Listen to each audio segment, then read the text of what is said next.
Well, if you've watched this show for a while, you know that if there's anything I'm passionate about, it's contemporary art. Now, by that, I don't mean modern art. Every true bona fide art aficionado, like myself, knows that the era of modern art ended in the 1950s. So when I say I like contemporary art, I mean the new stuff, postmodern art. Can't get enough of it. It's not just the use of technology and text and angles and shapes that I'm into. That goes without saying. Speaking as a connoisseur of the fine arts, what I really love about contemporary art is how it's a conversation. There's so much interaction. Through their work, postmodern artists communicate with other artists. And that matters because, as Salvador Dali, who I'm always quoting, said, a true artist isn't one who is inspired. A true artist inspires others. So it was with great interest that I observed the installation of a new statue earlier this year on Boston Common. Talked about it on the show at the time. This was a statue that supposedly was about honoring Martin Luther King Jr., but to all outward appearances, it was just a giant penis, or perhaps other body parts, depending on where you were standing when you looked at it. This wasn't my observation. Everyone who looked at this thing, of course, came to the same conclusion, including members of MLK's family. And in case you forget what it looked like, we'll show this to you also just because it's always funny to show. So here it is. The 22-foot-tall bronze statue is called The Embrace. The artist says it was inspired by a photo of the couple embracing moments after Dr. King was awarded the Nobel Peace Prize in 1964. Despite the good intentions, though, it has left many confused, trying to see the embrace. What else might you see? I mean, everybody's wondering, like, can we see this from a different angle? I've been trying to see the embrace, ladies, and it's difficult, right? Well, all the conversation about this statue, at least among lay people and the unwashed masses who are not art mavens like myself, was about how needlessly and inexplicably pornographic the statue was. I mean, what's the point of erecting a large phallus-like object in a public area? That's what everyone was asking. And all the local news stations were giggling about it, as you just saw. But privately, and with my many associates in the postmodern art community, I was asking another question. And that question was, how are future artists going to respond to this? What are the other heroes of left-wing postmodern art going to do in response to the large black bronze penis statue? How will they, in the tradition of Salvador Dali, be inspired by it? Well, it took 8 months, but now I finally have the answer to that question. In Palm Springs, California, the city's AIDS Memorial Task Force has just produced plans for a new monument, one that doesn't just respond to the 20-foot-tall bronze phallus in Boston, but complements it. Really, you'd be forgiven for thinking that the same artist designed both monuments. Indeed, this is what postmodern art is all about. And here's what the new monument looks like. Watch. There are concerns tonight about being raised about an AIDS memorial planned for downtown Palm Springs. Right now, the sculpture is planned to look like this. These pictures you're seeing here. And some people don't like it. News Channel 3's Jake Grassi live in studio with more on the controversy and possible changes in response to those concerns. Jake.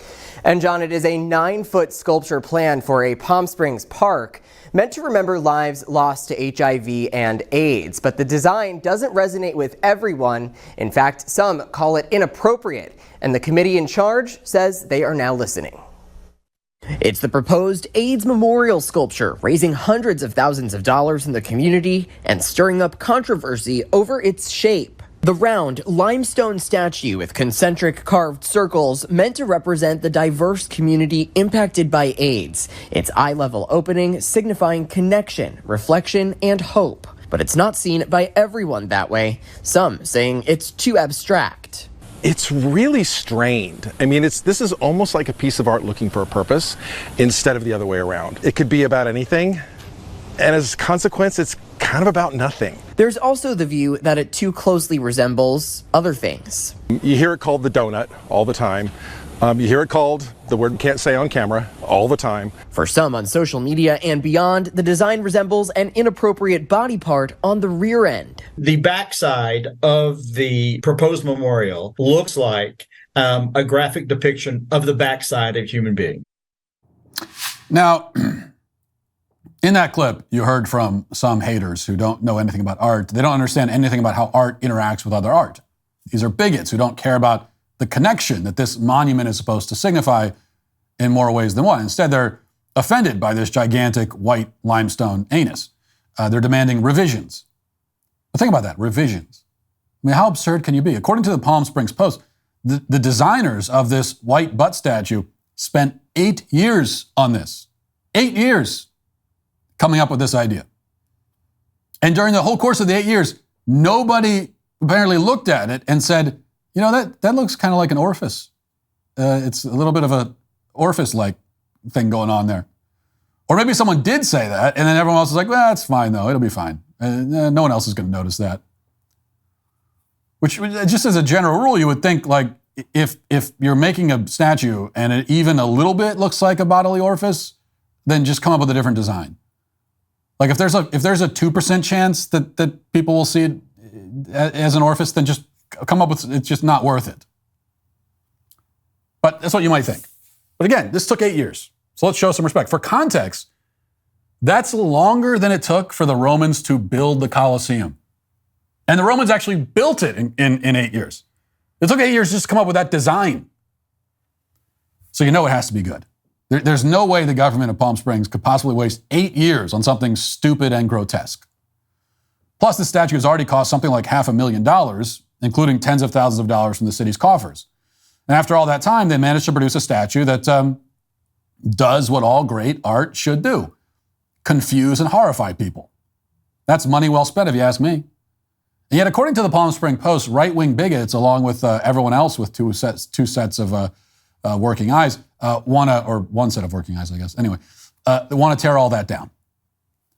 And I understand the skepticism here. We in the art community, we haven't done a lot to inspire trust lately. It's bad enough when some painting that looks like vomit sells at auction for $90 million or whatever.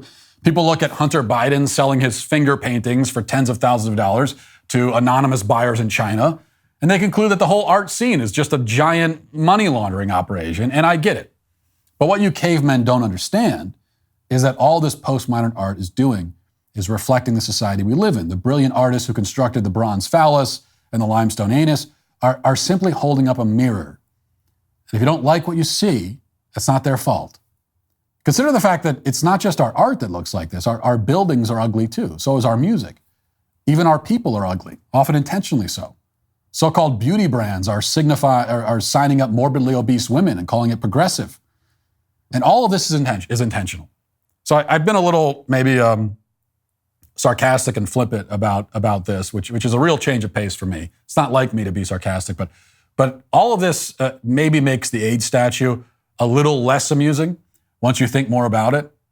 Because it's not just some one-off perverted monument. It's not a gaffe by an artist who has no idea what he's doing. In fact, it's part of a deliberate campaign, one I've talked about extensively, to throw ugliness in our face everywhere we go. That's why it took 8 years to make this thing. They did it on purpose. This wasn't some rushed draft. It's perfectly in keeping with what we're seeing all over the place. As you might know, we are all fans of our friends at Genucel. Don't just take my word for it. Ella from Rockford says, I have both age and acne spots, and this stuff is actually fading both of them.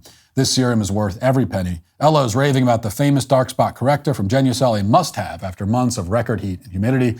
Sunspots, brown spots, discoloration, even red inflamed patches are disappearing in front of your very eyes when you use Genucel. And here's the Genucel amazing guarantee. You'll get results on day one or your money back. So take advantage of Genucel's most popular package, which now includes the dark spot corrector plus the classic Genucel bags and puffiness treatment and immediate effects, all at about 70% off, so you can try the best skincare in the world for yourself, completely risk-free. It's simple. Go to Genucel.com/Walsh and start looking years, even decades younger tomorrow. Say goodbye to dark and liver spots, bags and puffiness under the eyes, and crow's feet at Genucel.com/Walsh. That's Genucel.com/Walsh.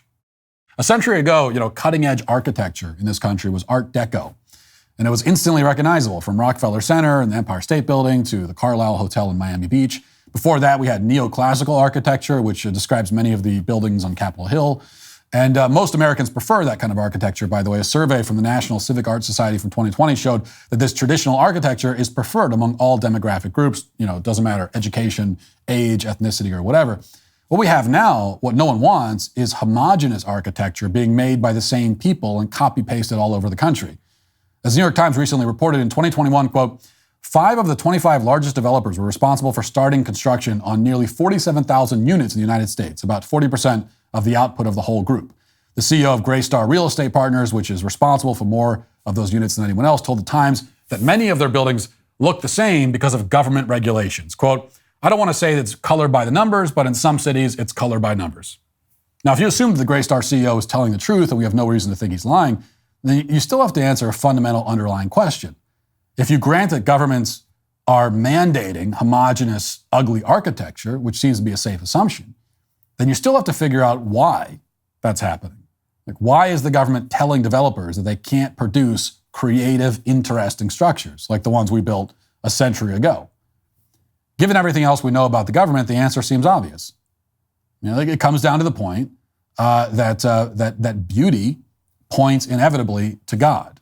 And when Western civilization was Christian, it created the greatest works of art mankind has ever seen, and the most beautiful buildings and everything else.